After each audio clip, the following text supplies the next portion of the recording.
राजस्थान लोक सेवा आयोग के अध्यक्ष कौन रहे? तो संजय कुमार छेत्री रहे थे। राजस्थान लोक सेवा आयोग के अध्यक्ष व सदस्यों की नियुक्ति अनुच्छेद 316 के अनुसार राज्यपाल द्वारा की जाती है। लोक सेवा आयोग के एक अध्यक्ष 7 अन्य सदस्य होते हैं। सदस्य जसवंत सिंह राठी का जून 2002 में निधन हो गया। वे पहले सदस्य हैं जिनका पद पर रहते हुए निधन हुआ और स्थापना 22 दिसंबर 1949 जयपुर को हुई। पी सत्यनारायण समिति की सिफारिश पर 31 अगस्त 1958 को अजमेर में स्थानांतरित। फिर है छठवां राज्य वित्त आयोग। तो प्रद्युमन सिंह। राज्य वित्त आयोग की स्थापना 1994 में हुई थी। राज्य वित्त आयोग का गठन पंचायती राज संस्थाओं 1992 के संविधान अनुच्छेद 243 आई के तहत अध्यक्ष और अधिकतम 4 सदस्यों की नियुक्ति का प्रावधान है। अनुच्छेद 280 के तहत वर्ष 1993 से देश के सभी राज्यों में राज्य वित्त आयोग का गठन किया गया। राज्य के प्रथम वित्त आयोग हैं कृष्ण कुमार गोयल और फिर हैं दूसरे हरिलाल देवपुरा, तीसरे हैं माणिक चंद सुराणा, चौथे हैं वीडी कल्ला, पांचवें हैं श्रीमती ज्योति किरण शुक्ला। फिर है इनकी प्रमुख सिफारिश है तो 2021 क्या 11 तो जिला परिषद को 5%, पंचायत समिति को 20 और ग्राम पंचायत का अनुदान है कितना 75%। फिर 9 मार्च 2021 को प्रदेश के नए लोकायुक्त के रूप में शपथ ग्रहण की किसने? पूर्व न्यायाधीश प्रताप कृष्ण लोहरा ने। लोकायुक्त के पद पर पूर्व न्यायाधीश प्रताप कृष्ण लोहरा ने शपथ ग्रहण की है। शपथ राज्यपाल कलराज मिश्र ने दिलाई। लोकायुक्त का कार्यकाल 5 वर्ष का होता है। श्री लोहरा राजस्थान के 13वें लोकायुक्त बने। आईडी दुआ पहले लोकायुक्त थे। राजस्थान के प्रथम व एकमात्र उप लोकायुक्त केपीयू मेनन थे। फिर राजस्थान के राज्यपाल। तो ये सब राजस्थान के राज्यपाल हैं। तो एकमात्र राजस्थान प्रमुख राज प्रमुख हैं राजा सवाई मान सिंह। फिर कार्यवाहक हैं जगत नारायण। पहले प्रथम जब कार्यवाहक है जगत नारायण। फिर दूसरे कार्यवाहक हैं वेदप्याल त्यागी। तीसरे कार्यवाहक हैं श्री रघुकुल तिलक। नहीं सॉरी वेदप्याल त्यागी। फिर है उसके बाद तीसरे कार्यवाहक हैं केडी शर्मा। चौथे हैं पी के बनर्जी और पांचवें हैं डीपी गुप्ता। छठे हैं जे.एस. वर्मा। सातवें हैं वापस से जे.एस. वर्मा और उसके बाद हैं आठवें मिलाप चंद जैन। अब है पहले गुजरात के राज्यपाल जिनको अतिरिक्त प्रभार मिला वो थे स्वरूप सिंह। तो फिर दूसरे थे हरियाणा के राज्यपाल जिनको अतिरिक्त प्रभार मिला वो थे धनिक लाल मंडल। फिर है कार्यकाल के दौरान निधन वाले तो है दरबारा सिंह। फिर 9वें कार्यवाहक आ गए कौन से? एन.एल. टिब्रेवाला। अब अंशुमन सिंह थे जो इलाहाबाद हाई कोर्ट के 28 साल एडवोकेट रहे थे। फिर है निर्मल चंद जैन जो कार्यकाल के दौरान इनका भी निधन हो गया था। फिर है कैलाशपति मिश्रा गुजरात के राज्यपाल जिनको अतिरिक्त प्रभार मिला। फिर उत्तर प्रदेश के राज्यपाल जिनको अतिरिक्त प्रभार मिला वो थे टी.वी. राजेश्वर। फिर प्रथम महिला राज्यपाल थी प्रतिभा सिंह देवी सिंह पाटिल। फिर है अतिरिक्त प्रभार वाले एक थे के.आर. किदवई। फिर है शैलेंद्र कुमार सिंह, ये थे कार्यकाल के दौरान निधन वाले। फिर है श्रीमती प्रभा राव, तो कार्यकाल के दौरान निधन हो गया इनका। हिमाचल प्रदेश की राज्यपाल अतिरिक्त प्रभार मिला था इनको। फिर शिवराज पाटिल पंजाब के राज्यपाल और अतिरिक्त प्रभार था इनके पास। फिर श्रीमती मार्गरेट अल्वा दूसरी महिला राज्यपाल और दूसरी महिला राज्यपाल हो गई क्योंकि प्रभा राव क्या थी? अतिरिक्त प्रभार वाली है। फिर है राई राम नाईक, तो उत्तर प्रदेश के राज्यपाल थे और इन्हें अतिरिक्त प्रभार मिला था राम नाईक को। और कल्याण सिंह, इनका कार्यकाल पूर्ण हुआ था इतने सालों में किसी एक का। फिर है कलराज मिश्र। अब है हीरालाल शास्त्री। पहले थे हीरालाल शास्त्री। फिर हैं राज्य के प्रथम मनोनीत मुख्यमंत्री। दूसरे थे सी.एस. वेंकटाचारी, केंद्र सरकार द्वारा नियुक्ति। फिर जयनारायण व्यास नियुक्त हुए। फिर टीकाराम पालीवाल, यह है प्रथम निर्वाचित मुख्यमंत्री। बोलो पालीवाल का नाम भूल गया मैं एग्जाम में, गजब हो गई। फिर है मोहनलाल सुखाड़िया, तो मोहनलाल सुखाड़िया 4 बार मुख्यमंत्री रहे सबसे अधिक। और फिर है बरकतुल्ला खां जो 1971 से 73 तक कार्यकाल के दौरान निधन हो गया। हरिदेव जोशी आपातकाल के दौरान मुख्यमंत्री। जगन्नाथ पाड़िया अनुसूचित जाति के प्रथम मुख्यमंत्री। पहले गैर कांग्रेसी मुख्यमंत्री थे भैरों सिंह शेखावत। हीरालाल देवपुरा सबसे कम अवधि के मुख्यमंत्री 16 दिन के। ठीक है। फिर टीकाराम पालीवाल उप मुख्यमंत्री पहले थे। दूसरे थे हीरा शंकर भावड़ा। तीसरे थे बनवारी लाल बैरवा। चौथे थे कमला बेनीवाल। पांचवे थे सचिन पायलट। छठी है दिया कुमारी। सातवें है प्रेमचंद्र बैरवा। 16वीं विधानसभा की दलीय स्थिति। तो बीजेपी को है 115। फिर है कांग्रेस को है 66। निर्दलीय को है 8। बाप को है 3। बसपा को है 2 और आरएलडी को है 1। तो टोटल है 195।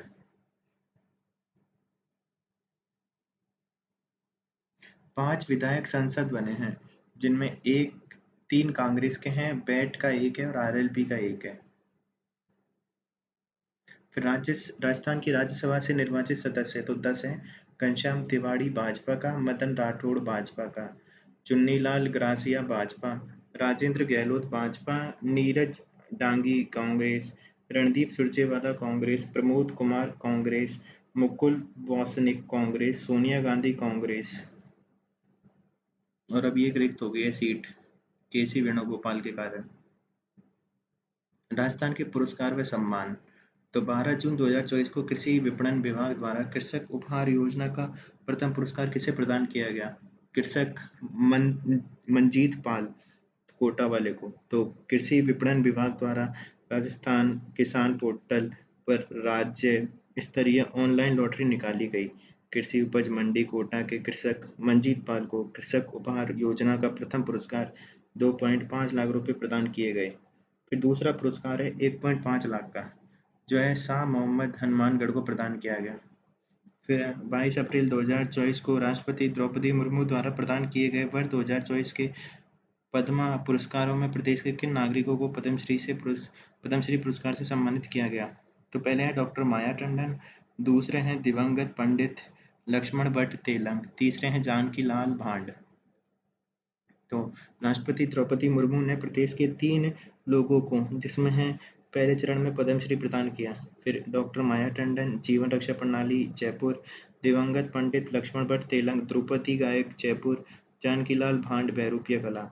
इसके अलावा चौथा पद्मश्री सम्मान बीकानेर के मांड गायक अली मोहम्मद गनी मोहम्मद को अगले चरण में प्रदान किया गया।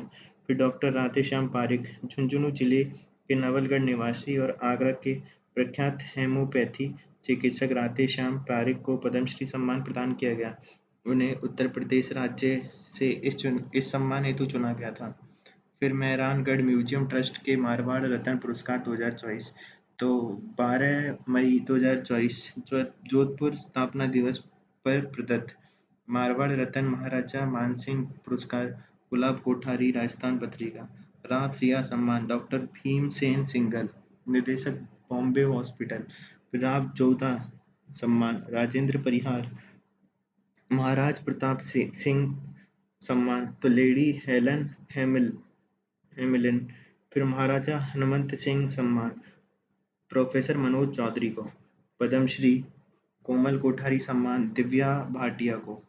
और कोमल कोठारी सम्मान पश्चिम लोक कला सांस्कृतिक केंद्र उदयपुर द्वारा भी प्रदान किया जाता है। फिर अगला है यह कोमल कोठारी सम्मान पश्चिमी लोक कला सांस्कृतिक केंद्र उदयपुर द्वारा भी प्रदान किया जाता है। फिर महाराजा विजय सिंह सम्मान तो इला अरुण को मिला है। और शिवराज सिंह सम्मान तो ओम थानवी को। पद्मश्री सीताराम लालस ये मिला है डॉक्टर गजेंद्र गज्जे सिंह राजपुरोहित को।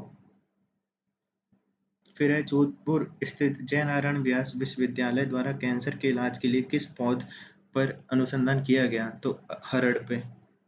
फिर हरड़ का वैज्ञानिक नाम क्या है? टर्मनिलिया चेबुला तो हरड़। 25 जनवरी 2024 को किन 2 ब्यूरोक्रेट्स को सर्वोत्तम चुनावी अभ्यास के लिए पुरस्कार दिया गया? तो इनमें आते हैं पहला श्री अंशदीप जिला कलेक्टर गंगानगर और दूसरा है विकास कुमार सिंह आईजी अंशदीप। फिर है भारत निर्वाचन आयोग ने राष्ट्रीय मतदाता दिवस पर इलेक्ट्रोल बेस्ड प्रैक्टिस अवार्ड 2023 प्रदान किए। इनमें प्रदेश के 2 अधिकारियों को सम्मानित किया गया है। पहले हैं श्री अंशदीप श्री गंगानगर जिला कलेक्टर को विधानसभा चुनाव 2023 के दौरान आईटी में पहल के लिए पुरस्कृत किया गया। नवाचार है इलेक्शन बड़ी ऐप। फिर विकास कुमार सिंह राजस्थान पुलिस में आईजी रहते हुए चुनाव प्रबंधन में अभिनव उपाय कर चुनाव के दौरान अवैध मादक पदार्थ व नकदी जब्त करने का अभियान चलाया। अगला है प्रदेश के किन अधिकारियों को वर्ष 2024 का राष्ट्रपति पदक प्रदान किया गया। तो सचिन मित्तल आईपीएस, फिर एस सेंगाधीर आईपीएस। तो केंद्रीय गृह मंत्रालय ने प्रदेश के 2 पुलिस अधिकारियों को राष्ट्रपति पुलिस पदक से सम्मानित किए जाने की घोषणा की। इनके अलावा 16 पुलिस अधिकारियों को सराहनीय सेवाओं के लिए पदक की घोषणा की। फिर द्रौपदी मुर्मू द्वारा प्रदान किए गए 2023 के राष्ट्रीय खेलों पुरस्कार में कौन सी खेल प्रतिभा देश की पहली अर्जुन पुरस्कार प्राप्तकर्ता घुड़सवारी बनी। तो यह है दिव्य कीर्ति सिंह। फिर है एशियाई खेलों में गोल्ड मेडल जीतकर इतिहास रचने वाली जयपुर की दिव्य कीर्ति सिंह को अर्जुन पुरस्कार मिला। यह पुरस्कार पाने वाली देश की पहली महिला है घुड़सवारी के लिए। मशहूर एथलेटिक्स कोच महावीर सैनी को द्रोणाचार्य पुरस्कार सम्मानित किया गया। महावीर सैनी भी जयपुर के रहने वाले हैं। फिर अगला है आर्यन सिंह। तो प्रधानमंत्री राष्ट्रीय बाल पुरस्कार 2024। तो 22 जनवरी 2024 को राष्ट्रपति द्रौपदी मुर्मू ने राष्ट्रीय बाल पुरस्कार से सम्मानित किया।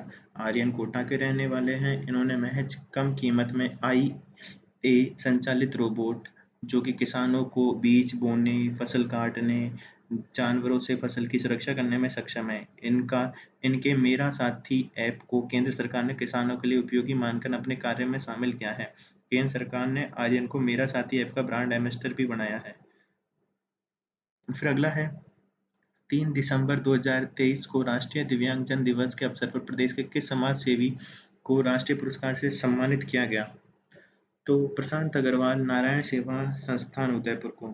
फिर राष्ट्रपति द्रौपदी मुर्मू ने उदयपुर स्थित नारायण सेवा संस्थान के अध्यक्ष प्रशांत अग्रवाल को सर्वोत्तम व्यक्तित्व दिव्यांगजन सशक्तिकरण के अध्यक्ष प्रशांत अग्रवाल को सर्वोत्तम व्यक्तित्व दिव्यांगजन सशक्तिकरण के लिए राष्ट्रीय पुरस्कार से सम्मानित किया है। फिर अगला है राष्ट्रीय किसान दिवस के अवसर पर प्रदेश के किन 2 किसानों को राष्ट्रीय पुरस्कार से सम्मानित किया गया। तो ये है सुरेंद्र अवाना। तो सुरेंद्र अवाना जयपुर के डेयरी किसान हैं जिन्हें गिर के नस्ल संरक्षण हेतु पुरस्कृत किया गया है। फिर अगले हैं डॉक्टर देवाराम। तो देवाराम पवार बाड़मेर जिले में बकरी पालक हैं जिन्हें मारवाड़ी नस्ल की बकरियों के संरक्षण हेतु पुरस्कृत किया गया है। फिर है millionaire farmer of India award Hemendra Singh Chaitaran Pali को। उपलब्धि कृषि क्षेत्र में उत्कृष्ट कार्य। फिर उसके बाद है election commissioner of the year. तो राज्य निर्वाचन आयुक्त मधुकर गुप्ता को पुर्तगाल की राजधानी लिस्बन में आयोजित अंतर्राष्ट्रीय चुनावी मामलों की 19वीं कॉन्फ्रेंस में election commissioner of the year के प्रतिष्ठित पुरस्कार से सम्मानित किया गया है। यह सम्मान विश्व स्तर पर चुनाव में लोकतांत्रिक प्रक्रियाओं प्रथाओं को आगे बढ़ाने में मदद के लिए अहम योगदान के लिए दिया जाता है। फिर अगला है 27 सितंबर 2023 को राष्ट्रपति द्रौपदी मुर्मू ने इंदौर में आयोजित इंडिया स्मार्ट सिटी कॉन्क्लेव में स्मार्ट सिटी प्रोजेक्ट परफॉर्मेंस में प्रदेश को कौन से स्थान पर अवार्ड प्रदान किया। तीसरे स्थान पर। फिर smart city project performance state award श्रेणी में राजस्थान उत्तर प्रदेश के साथ संयुक्त रूप से तीसरे स्थान पर रहा। मध्य प्रदेश स्टेट श्रेणी में प्रथम स्थान, तमिलनाडु दूसरे स्थान पर, उदयपुर स्मार्ट सिटी को नॉर्थ जोन कैटेगरी में पहला अवार्ड मिला। साथ ही उदयपुर को मोबाइल एप्लीकेशन और बेस्ट पार्टनर अवार्ड LNT को मिला। फिर साहित्य कला और सांस्कृतिक क्षेत्र। तो 15 जून 2024 को साहित्य अकादमी नई दिल्ली द्वारा घोषित किए गए बाल एवं युवा साहित्यकार पुरस्कार में राजस्थानी भाषा हेतु चुने गए साहित्यकार हैं। कौन से। युवा पुरस्कार तो मिला है सोनाली सुतार बीकानेर को। बाल पुरस्कार मिला है प्रहलाद सिंह नागौर को। फिर है वर्ष 2024 के लिए साहित्य पुरस्कार के युवा साहित्यकार व बाल साहित्यकार पुरस्कारों की घोषणा की गई। राजस्थानी भाषा के ये दोनों पुरस्कार इस प्रकार हैं। युवा साहित्यकार पुरस्कार मिला है सोनाली सुतार को। काव्य कृति है उनकी सूद सोंधु जग आंगणे। फिर बाल साहित्यकार पुरस्कार मिला है प्रहलाद सिंह झोरड़ा को जिसकी है महारी डाणी के लिए। फिर हिंदी भाषा बाल साहित्यकार ये हैं देवेंद्र कुमार और इनकी हैं 51 बाल कहानियाँ। फिर हिंदी भाषा युवा साहित्यकार तो गौरव पांडे के लिए है स्मृतियों के बीच घिरी है पृथ्वी। फिर 2023 में ये पुरस्कार क्रमशः देवीलाल मैया और किरण बादल को प्रदान किए गए। फिर 6 मार्च 2024 को विज्ञान भवन नई दिल्ली में आयोजित समारोह में राष्ट्रपति द्रौपदी मुर्मू द्वारा 2022-23 के लिए प्रदान किए गए संगीत नाटक अकादमी पुरस्कार में शामिल प्रदेश के किन 4 कलाकारों को सम्मानित किया गया है? तो पहला है बसंत काबरा, दूसरा है दौलत राम वैद, तीसरा है गफरुद्दीन मेवाती जोगी, चौथा है मोइनुद्दीन खान। तो राष्ट्रपति द्रौपदी मुर्मू ने देश भर के 94 कलाकारों को वर्ष 2022 व 23 के लिए संगीत नाटक अकादमी प्रदान किए। कला जगत का सर्वश्रेष्ठ पुरस्कार है राजस्थान के पुरस्कृत कलाकार। पहला है बसंत काबरा, हिंदुस्तानी इंस्ट्रूमेंट सरोद वादन के क्षेत्र में। फिर दूसरा है दौलत राम वैद 2022, तो यह है अलाइड थिएटर आर्ट्स के क्षेत्र में। फिर गफरुद्दीन मेवाती जोगी, ये है रूपंग के लिए। और मोइनुद्दीन खान, तो ये है सारंगी वादन के लिए। फिर है राज्य स्तरीय कथा अलंकरण सम्मान, तो कथा साहित्यिक व सांस्कृतिक संस्थान जोधपुर की ओर से 28 जनवरी 2024 को 11 साहित्यकारों को कथा अलंकरण सम्मान प्रदान किए गए। सूर्यनगर शिखर सम्मान मनीषा कुलश्रेष्ठ व हिंदू सिंह सोडा को। अब प्रमुख सम्मान है जैसे कि नंद चतुर्वेदी कविता सम्मान, ये मिला है श्री विनोद पदरज को। पंडित चंद्र शर्मा गुलेरी, ये मिला है डॉक्टर प्रबोध कुमार गोविल को। रघुनंद त्रिवेदी कथा सम्मान, ये मिला है प्रगति गुप्ता को। सत्य प्रकाश जोशी कविता सम्मान डॉक्टर मंगत वादल को। सांवर दैया कथा सम्मान डॉक्टर जितेंद्र सोनी को। चैन सिंह परिहार साहित्य सम्मान डॉक्टर ओम भाटिया को। अगर चंद नाहट लिप्यांतरण सम्मान देवी प्रसाद बागोडोरिया हेतु डॉक्टर नारायण सिंह भाटी अनुवाद डॉक्टर घनश्याम नाथ कचवा को। फिर है मखमूर सईदी साहित्य सम्मान, ये मिला है डॉक्टर सरवत खान को। फिर है जयपुर लिटरेचर फेस्टिवल का 17वां, यह जयपुर लिटरेचर फेस्टिवल 17वां का वर्ष 2024 का 9वां महाकवि कन्हैया सेठिया पुरस्कार किसे प्रदान किया गया? तो लेखिका कवियत्री अरुंधति सुब्रमण्यम को। कवियत्री अरुंधति सुब्रमण्यम को कविता संग्रह when God is a traveller के लिए वर्ष 2024 में महाकवि कन्हैया लाल सेठिया पुरस्कार प्रदान किया गया। 2023 में 8वां पुरस्कार के सच्चिदानंद को प्रदान किया गया था। 17वां JLF 2 से 4 फरवरी 2024 को आयोजित हुआ। फिर 12 मार्च 2024 को केंद्रीय साहित्य अकादमी का वर्ष 2023 का राजस्थानी भाषा पुरस्कार किस राजस्थानी साहित्यकार को प्रदान किया गया? तो यह है गजेश सिंह राजपुरोहित को। तो जय नारायण विश्वविद्यालय जोधपुर के राजस्थानी भाषा के विभाग अध्यक्ष गजेश सिंह राजपुरोहित को केंद्रीय साहित्य अकादमी पुरस्कार प्रदान किया गया। उनकी काव्य कृति है पलकती प्रीत के लिए उन्हें केंद्रीय साहित्य अकादमी पुरस्कार प्रदान किया गया। हिंदी उपन्यास संजीव को अवार्ड प्रदान किया गया। फिर अगला है राजस्थानी भाषा साहित्य संस्कृति अकादमी द्वारा प्रदान किए गए वर्ष 2023-24 के अंतर्गत सूर्यमल्ल मिश्रण शिखर पुरस्कार किसे प्रदान किया गया? तो डॉक्टर मनमोहन सिंह यादव को। फिर अगला है विभिन्न पुरस्कार, तो इसमें जो बहुत सारे पुरस्कार हैं। तो महाकवि पृथ्वीराज राठौड़ सम्मान मालचंद तिवाड़ी को। पूनम चंद बिश्नोई सम्मान श्याम महर्षि को। सूर्यमल मिश्रण शिखर सम्मान यह डॉक्टर मनमोहन सिंह यादव को। फिर है शिवचंद भरतिया गद्य पुरस्कार, तो यह महेंद्र मोदी को। फिर है गणेश लाल व्यास उस्ताद पद्य पुरस्कार मोहितुन्नी कोहरी को। मुरलीधर व्यास राजस्थानी कथा साहित्य पुरस्कार डॉक्टर रेणुका व्यास को। प्रेमजी प्रेम राजस्थानी युवा लेखन पुरस्कार महेंद्र सिंह सिसोदिया छायण को। फिर है राजस्थानी महिला लेखन पुरस्कार, ये मिला है निर्मला राठौड़ को। बाबजी चतर सिंह जी अनुवाद पुरस्कार, ये मिला है बंशीधर तातेड़ को। फिर है सांवर दैया पहली पोथी पुरस्कार सुरेंद्र कुमार स्वामी को।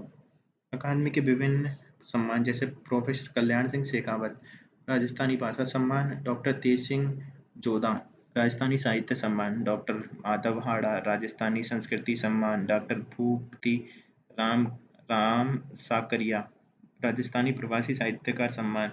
फिर केस राम, इसको मिला राजस्थानी भाषा सेतु सम्मान। फिर सूर्य मल्ल मिश्रण पुरस्कार, तो डॉक्टर मनमोहन को मिला है 23-24 के लिए। 22-23 के लिए मिला था मधु आचार्य को। 21-22 के लिए मिला था उम्मेद गोटवाड़ को। 20-21 के लिए मिला था राजेश व्यास को। 19-20 के लिए मिला था चेतन स्वामी को। फिर अगला है दिसंबर 2023 को प्रदान किए गए वर्ष 2023 के कोमल कोठारी स्मृति लाइफ टाइम अचीवमेंट अवार्ड से सम्मानित किया गया। किसको? डॉक्टर राजेंद्र कुमार व्यास और जयेंद्र सिंह जडेजा को। तो डॉक्टर राजेश कुमार व्यास लोक कलाओं के संरक्षण, संवर्धन और प्रसार हेतु, और जयेंद्र सिंह जडेजा को मिला है लोक नृत्य प्रस्तुतिकरण व नृत्य निर्देशन में योगदान हेतु। ये पुरस्कार पश्चिमी क्षेत्र सांस्कृतिक केंद्र उदयपुर की ओर से शिल्पग्राम उत्सव में प्रदान किए गए। फिर है अगला, मारवाड़ संगीत रत्न पुरस्कार प्रदान किया है पंडित हरिप्रसाद चौरसिया को। तो 7 अगस्त को राज्यपाल कलराज मिश्र ने विश्व विख्यात बांसुरी वादक पंडित हरिप्रसाद चौरसिया को महाराजा हनुमान सिंह मारवाड़ संगीत रत्न पुरस्कार से सम्मानित किया। समारोह का आयोजन मेहरानगढ़ टूरिज्म ट्रस्ट व स्वर सुधा जोधपुर के संयुक्त तत्वावधान में किया गया। फिर है राजस्थान साहित्य अकादमी उदयपुर द्वारा 5 अक्टूबर को प्रदान किए गए वर्ष 2024 के वार्षिक पुरस्कारों में प्रतिष्ठित मीरा पुरस्कार किस साहित्यकार को प्रदान किया गया? तो रतन कुमार सांबरिया। इनकी उपन्यास था सांप। ठीक है। मीरा पुरस्कार तो मिला है रतन कुमार सांबरिया को। कन्हैया लाल सहल पुरस्कार मिला है राघवेंद्र रावत को। साहित्य मनीषी पुरस्कार मिला है वेद व्यास को। फिर है जनार्दन राय नागर सम्मान, तो राघवेंद्र रावत को मिला डायरी लिखी थी इन्होंने मारक लहरों के बीच। फिर है सुधींद्र कुमार चैतन्य औचित्य उदयपुर पानी कविता संग्रह। फिर रांगे राघव पुरस्कार मिला है पुरुषोत्तम पोमल जालोर को पाषाण पुत्री हीरा दे उपन्यास लिखा। फिर देवराज उपाध्याय पुरस्कार हरीश बी शर्मा बीकानेर को। कृति 3 की प्रस्थान बिंदु। फिर देवीलाल सावर पुरस्कार नाटक विधा है रास बिहारी गौड़ अजमेर को मिला। गांधी जी चिंता है शंभू दयाल सक्सेना बाल साहित्य। रोचिका शर्मा किताबों से बातें के लिए मिला है। और सुमनेश जोशी प्रथम कृति थी इनकी बिलाल पठान अब पेड़ फल बेचेंगे। ठीक है। फिर है प्रतिष्ठित मीरा पुरस्कार, तो विभिन्न वर्ष 2023-24 के लिए मिला है रतन कुमार सांबरिया को। 22-23 के लिए मिला है रति सक्सेना। 21-22 के लिए मिला है डॉक्टर पदमजा शर्मा। 20-21 के लिए मिला है डॉक्टर RD सैनी। 19-20 के लिए मिला है गोविंद माथुर। फिर राजस्थान संगीत नाटक अकादमी जुलाई 2023 को घोषित किए गए 23-24 के अवार्ड के तहत अकादमी का सर्वोच्च रत्न किसे प्रदान किया गया? भानु भारती को। तो अकादमी का सर्वोच्च अकादमी रत्न सम्मान देश के विख्यात व वरिष्ठ नाट्य निर्देशक उदयपुर के भानु भारती को दिया जाएगा। भानु भारती को राजस्थान संगीत नाटक अकादमी का सर्वोच्च सम्मान के साथ 1 लाख रुपए नगद व सर्टिफिकेट भी दिया जाएगा। जयपुर की सुप्रसिद्ध अभिनेत्री एवं गायिका इला अरुण को वर्ष 2022 का फेलोशिप सम्मान प्रदान किया गया था। फिर है के बिरला फाउंडेशन द्वारा प्रतिवर्ष प्रदान किए जाने वाले 32वें बिहारी पुरस्कार हेतु किस साहित्यकार को चुना? तो डॉक्टर माधव हाड़ा को। फिर के बिरला फाउंडेशन के वर्ष 2021-22 के बिहारी पुरस्कार, तो 31वां बिहारी पुरस्कार तो मिला है किसको? मधु कांकरिया हम यहाँ थे के लिए। फिर 32वां बिहारी पुरस्कार मिला है डॉक्टर माधव हाड़ा। इनकी कृति थी पचरंग चोला पहन सखी री के लिए, और पुरस्कार है 2.5 का। के बिरला फाउंडेशन द्वारा बिहारी पुरस्कार राजस्थान के लेखक को प्रदान किया जाता है। फिर है व्यास सम्मान 2023, तो 33वां व्यास सम्मान पुष्पा भारती यादें यादें और यादें इसके लिए। फिर है सरस्वती सम्मान 2023, तो ये है 33वां। प्रभा वर्मा को मिला है उपन्यास था इनका रौद्र सात्विकतम। फिर है राजस्थान संस्कृत अकादमी का अखिल भारतीय माघ पुरस्कार, ये मिला है डॉक्टर प्रमोद कुमार शर्मा को। और जयपुर में संस्कृत विद्वान डॉक्टर प्रमोद कुमार शर्मा को वर्ष 2023 का माघ पुरस्कार प्रदान किया गया। कृति 3 की कोपांगना वैभवम। पुरस्कार राशि थी 1.21 लाख रुपए। फिर है पर्यटन क्षेत्र, तो दिल्ली में प्लस लीजर की ओर से ट्रैवल प्लस लीजर की ओर से 18 दिसंबर 2023 को बेस्ट डोमेस्टिक डेस्टिनेशन अवार्ड किस राज्य को प्रदान किया गया? तो राजस्थान को। तो ट्रैवल प्लस लीजर की ओर से इंडियाज बेस्ट अवार्ड प्रदान किए गए। राजस्थान को best domestic destination state award मिला। और इसके अलावा प्रदेश को 8 और श्रेणियों में पुरस्कृत किया गया, जिनमें जयपुर उदयपुर को होटल के लिए अमेरिकन एक्सप्रेस ट्रेवल की 2024 की सूची में उदयपुर शामिल है। फिर 1 नवंबर 2023 को प्रदेश की कौन सी साई ट्रेन को कोर्डेनास्ट रीडर्स चॉइस अवार्ड प्रदान किया गया है पैलेस ऑन व्हील को। राजस्थान पर्यटन निगम आरटीडीसी की प्रदेश में चलने वाली शाही ट्रेन पैलेस ऑन व्हील को दुनिया की दूसरी सर्वश्रेष्ठ लग्जरी टूरिज्म ट्रेन खिताब मिला है। अन्य शाही ट्रेन है, प्रथम है जापान की एनक्यूशु, गोल्डन चैरियट और महाराजा एक्सप्रेस। फिर है 25 सितंबर 2023 को विश्व पर्यटन दिवस के अवसर पर केंद्रीय पर्यटन मंत्रालय द्वारा प्रदेश के किन 2 गांवों को श्रेष्ठ पर्यटन का राष्ट्रीय पुरस्कार प्रदान किया? तो मैनार चित्तौड़गढ़ रजत पदक, नौरंगाबाद करौली कांस्य पदक। तो केंद्रीय पर्यटन मंत्रालय द्वारा पुरस्कार पर्यटन के माध्यम से ग्रामीणों को सांस्कृतिक विरासत और सतत विकास को बढ़ावा देने के लिए संरक्षण के लिए दिए गए हैं। प्रदेश के श्रेष्ठ पर्यटन पुरस्कार प्राप्त गांव: चित्तौड़गढ़ जिले के मैनार गांव को रजत पदक, करौली जिले के महावीर जी, नौरंगाबाद को कांस्य पदक। फिर आदर्श ग्राम सम्मान पुरस्कार प्राप्त करने वाला राज्य का पहला गांव है धनोरा धौलपुर। धौलपुर जिले का धनोरा गांव प्रदेश का पहला स्मार्ट गांव है। यहाँ सीमेंट की सड़कें, आधुनिक गौरव पथ, सुंदर भित्ति चित्र, पुस्तकालय, सोलर लाइटें, सीवरेज प्लांट, योग सेंटर, कोचिंग संस्थान आदि सुविधाएं मौजूद हैं। फिर मुंबई में आयोजित 3 दिवसीय आउट बाउंड ट्रैवल मार्ट में किस राज्य को पर्यटन क्षेत्र का सर्वश्रेष्ठ डिजाइन सजावट का अवार्ड प्रदान किया गया है? तो राजस्थान को। तो ओटीएम 2024 के समापन समारोह में मुख्य अतिथि राजस्थान की उप मुख्यमंत्री दिया कुमारी रही। ओटीएम 2024 में राजस्थान पर्यटन को सर्वश्रेष्ठ डिजाइनर और सजावट के अवार्ड से सम्मानित किया गया। राजस्थान के विभिन्न शहरों में गत वर्ष G20 की बैठकों में राजस्थान पर्यटन ने महत्वपूर्ण भूमिका निभाई। दातव्य है कि राज्य की अर्थव्यवस्था में राजस्थान पर्यटन की 14% हिस्सेदारी है और वर्ष 2023 में 17 करोड़ से पर्यटक राजस्थान आए। 17 करोड़ से, ठीक है। फिर